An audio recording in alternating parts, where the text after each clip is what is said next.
और चलिए अब एक और बड़ी खबर सामने है। पाकिस्तान में मुनीर हटाओ आंदोलन ने अब जोर पकड़ा है। सेना प्रमुख आसिम मुनीर के इस्तीफे की मांग उठ रही है। मुनीर के खिलाफ राजनीतिक दलों में जबरदस्त गुस्सा देखा जा रहा है। गिलगित बल्तिस्तान के में मुनीर के खिलाफ सड़कों पर उतरे हुए हैं लोग। सिंध प्रांत में गृह युद्ध जैसे हालात हैं। सेना के जवानों पर लगातार यहाँ पर हमले किए जा रहे हैं। यहाँ पर तो गृह युद्ध ही छिड़ा हुआ है। ये संभल नहीं रहा है पाक की आर्मी से। ऐसे में हकीकत पूरी आवाम को बखूबी मालूम भी है और इसीलिए आवाम जो है वो आवाज भी उठा रही है, क्योंकि इन्हें मालूम है किस तरीके से हालात जो है यहाँ की सरकार और यहाँ की आर्मी ने मिलकर, यहाँ के जनरल ने मिलकर बना दिए हैं। उसका विरोध अब किया जा रहा है और विरोध इसलिए कि मुनीर को हटाओ। उन्हें पता है जहन्नुम की आग में धकेल रहे हैं मुनीर, और इसीलिए मुनीर के खिलाफ यहाँ पर आवाज बुलंद हो रही है। मुनीर के खिलाफ राजनीतिक दलों में भी आक्रोश साफ तौर पर देखा जा रहा है और यहाँ पर लोग सड़कों पर उतरे नजर आ रहे हैं जो कि जमकर नारेबाजी कर रहे हैं। सिंध में गृह युद्ध के हालात पनपे हुए हैं, लेकिन फिलहाल यहाँ पर जो तस्वीरें हैं वो बता रही हैं पाकिस्तान की हालत क्या है और किस तरीके से पाकिस्तान की आर्मी पर से अब भरोसा जो है वहाँ की जनता का उठ चुका है।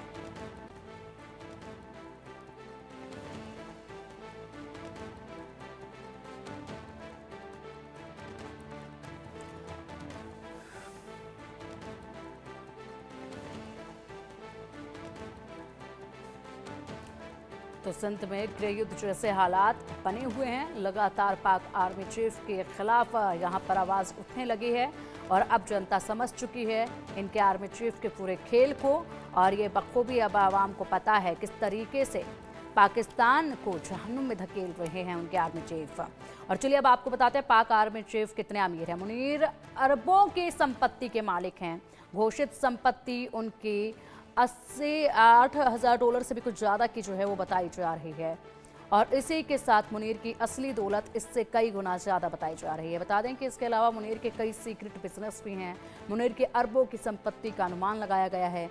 मुनीर ने सेना में रहते हुए अरबों की प्रॉपर्टी बनाई है। मुनीर ने बिजनेस और निवेशकों के माध्यम से अर्जित की है ये संपत्ति। पाकिस्तानी आर्मी मुल्क में 100 से ज़्यादा बिजनेस करती है और इसी के साथ पाकिस्तान के रियल एस्टेट सेक्टर में सेना का दबदबा है। सीमेंट से लेकर खाद तक का भी कारोबार करती है ये सेना। मुनीर के हाथ में 8 लाख करोड़ रुपए से ज़्यादा का कारोबार इस वक्त है और ये पूरी धन दौलत जो है मुनीर ने यहाँ पर आर्मी चीफ बनकर जुटाई हुई है। ये इतिहास रहा है पाकिस्तान का कि जो पाकिस्तान के आर्मी चीफ होते हैं वो इसी तरीके से धन दौलत जुटाते हैं और उसके बाद जो हैं वो सीधा विदेशों में जाकर बस जाते हैं। अब चलिए इसी पर चर्चा के लिए हमारे साथ हमारे खास मेहमान लगातार जुड़े हुए हैं। सुशील जी, सबसे पहले रुख आप ही का इस वक्त मैं करना चाहूँगी। हुसैन जावेद जी, तमाम ये बड़े अपडेट जो हैं वो आपने भी सुने होंगे। आवाज़ अंदरूनी बुलंद हो रही है। सुशील जी, अब ताकत को लेकर हुसैन जावेद जी जो कह रहे थे वो आपने भी सुना था, उस पर भी एक प्रतिक्रिया दीजिएगा और साथ ही ये भी बताइएगा किस तरीके से आप यहाँ पर आवाज बुलंद पाकिस्तान में ही हो रही है, क्योंकि लोग हकीकत जान चुके हैं इनके आर्मी के चीफ की और सरकार की जो मिली भगत है, जिस तरीके से वो सिर्फ अपना फायदा मुनाफा देख रहे हैं वो हकीकत जान चुके हैं। उसके खिलाफ अब आवाज अंदर ही इन्हीं के लोगों की बुलंद हो रही है। देखिए, ये अगर हम कंपैरिजन करें मिलिट्री का, जिसके अंदर बेसिकली हम बात करेंगे आर्मी की, नेवी और एयरफोर्स की, पाकिस्तान कहीं भी नहीं टिकता। अब ये मोटा मोटी मान लीजिए कि हमारी जो तीनों फोर्सेस हैं उनसे ऑलमोस्ट डबल है। उसके बाद आप देख लीजिए टैंक स्किल देख लीजिए, आर्टिलरी देख लीजिए, उसके बाद आपके जो एयरक्राफ्ट हैं, और नेवी के अंदर हमारे पास 2 एयरक्राफ्ट कैरियर्स हैं, पाकिस्तान के पास एक भी नहीं है। और जो सबमरीन्स होती हैं they make a lot of difference as per the naval warfare is concern. अब उनके पास सिर्फ 8 सबमरीन है और हमारे पास 18 है। तो फोर्सेस का कंपैरिजन आप पाकिस्तान के साथ नहीं करेंगे। हम अगर कंपैरिजन करेंगे तो चाइना से करेंगे जो हमारा मेन एडवर्सरी है।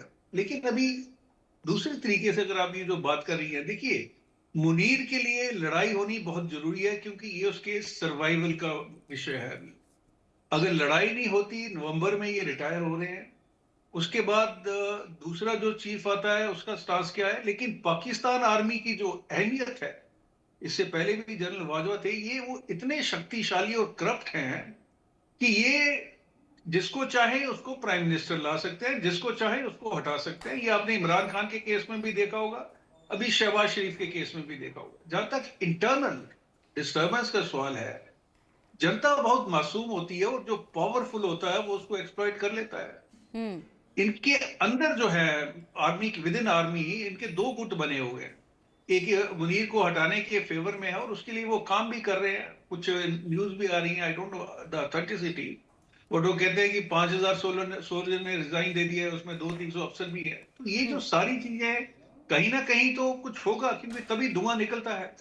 अभी इनकी ये प्रॉब्लम है कि ये चाइना की गोद में इस तरह बैठे हुए हैं और उनको लगता है कि चाइना जो है इंटरफेयर करेगा और इनके लिए भारत से लड़ाई लेगा, खुल के सामने बिल्कुल आएगा। बिल्कुल सर, और मेरी ये अपनी सिर्फ सोच है। चाइना के ही बलबूते पर ये गीदड़ भभकियां भी दे रहे हैं, क्योंकि हकीकत तो इनको भी पता है कितनी ताकत है कितनी नहीं, इनके अवाम को भी बखूबी पता है। जावेद जी, जिस तरीके से आप ही के यहाँ पर जो गृह युद्ध छिड़ा हुआ है वो अभी थम नहीं रहा है, यहीं पर अलग टुकड़े जो हैं वो होने के कगार पर हैं। जनता अब मुनीर के खिलाफ आवाज उठाने लगी है, तमाम राजनीतिक दल जो है वो मुनीर के खिलाफ आवाज उठा रहे हैं। हकीकत अब सबको पता चल चुकी है। पिंकी जी, मैं सिर्फ इसमें यही कहूंगा कि आज से मुनीर साहब के हवाले से एक आंदोलन तो चल रहा है, वो है मुनीर आगे बढ़ो। अगर मुल्क को खतरा होता है, मुनीर आगे बढ़ो, हम तुम्हारे साथ हैं।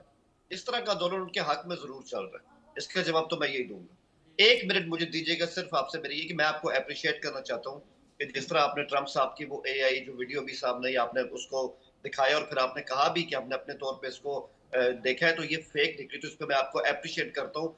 बड़े हिम्मत का काम होता है कि किसी भी ऐसी न्यूज जो फेक आए उसको इस तरह से डिटेक्ट करना और बाद में उसी को उसी टाइम उसको फिजल आउट भी करना। तो यहाँ मैं आपको इस पे अप्रिशिएट भी करता हूँ। आखिरी बात सिर्फ ये करूंगा, जब मैं ये कहता हूँ ना कि हिंदुस्तान की आर्मी तैयार नहीं, मैं आपकी आर्मी का मजाक नहीं उड़ा रहा। मैं सिर्फ वो बातें करूँ जो मैं हिंदुस्तान से ही पता चलती, मैं सिर्फ वही बात करूँ और मेरा मकसद कतई नहीं होता कि मैं टॉक शो का माहौल जो है उसको भी खराब करूँ। तो ये बात सही है कि हिंदुस्तान को 42 स्क्वाड्रन की जरूरत है एयरफोर्स में, उनके पास 31 है। आपके जो रफाइल्स हैं वो A1 है, सोफिस्टिकेटेड है, लेकिन उनमें जैमिंग के इशू आ रहे हैं। ये चीजें हकीकत है। नहीं, जावेद जी जो फिलहाल हकीकत वहां पर इस वक्त नजर आ रही है, जो जनता वहां पर इस वक्त एकजुट होकर मुनीर के खिलाफ खड़ी है, उसको जरा देखने की कोशिश कीजिएगा। इस हकीकत को जो वहां की जनता स्वीकार कर रही है उसको जरा आप भी स्वीकार कीजिएगा, क्योंकि लगातार बयान यहाँ पर आ रहे हैं, युवाओं के बयान आ रहे हैं कि खाने को दाना नहीं है और युद्ध करने के लिए चले हैं।